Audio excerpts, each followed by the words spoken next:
అక్కడ ఆయన ఒకటి కాబట్టి పంచుకునేది ఏం లేదు. సో మాకేముందంటే ఒకటే ఇల్లు ఉంది, ఇప్పుడు నియర్లీ ఒక 50 lakhs వస్తుంది. నేను ఒక్కతే అమ్మాయిని, ఇంక సరిపోద్ది. నాకు 2 పిల్లలు, పాప బాబు. ఇంక ఇది ఉంది కదా, అది అక్కడికి వాళ్ళకి సెటిల్మెంట్ చేయొచ్చు. ఈ 40,000 వస్తుంది కదా, వాళ్ళకి చదివిపిస్తే చాలు అనుకొని లైఫ్ లీడ్ చేస్తున్నాం. సేవింగ్ లేకుండా, సేవింగ్ అంటే అసలే తెలియదు. మా మమ్మీ చాలా ఎందుకంటే హార్డ్ వర్క్ చేస్తాను, నేను చాలా కష్టపడతా. డబ్బు కావాలి, డబ్బు వస్తుంది, ఖర్చు పెట్టాలి.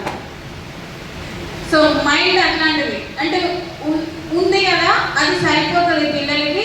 ఇప్పటి మట్టికి మాత్రం మంచిగా ఉండాలి అన్న మైండ్ సెట్ తోటి అలా కష్టపడి పని చేస్తూ వచ్చిన డబ్బులు మాత్రం సేవ్ చేయకుండా వృధా ఖర్చు పెట్టేది.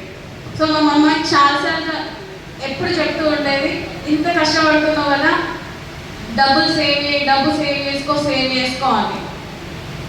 సో అలాంటి సిచ్యువేషన్లో రూపాయి కూడా సేవ్ చేసుకోకుండా ఉన్నాము. అప్పుడు తెలిసింది డబ్బు వాల్యూ కరోనా టైంలో.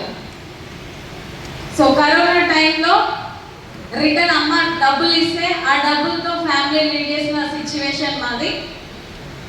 తర్వాత ఇంకా మొత్తానికి అసలు లైఫ్ లీడ్ చేయలేని సిచ్యువేషన్లో, రూమ్ రెంట్ కట్టలేని సిచ్యువేషన్లో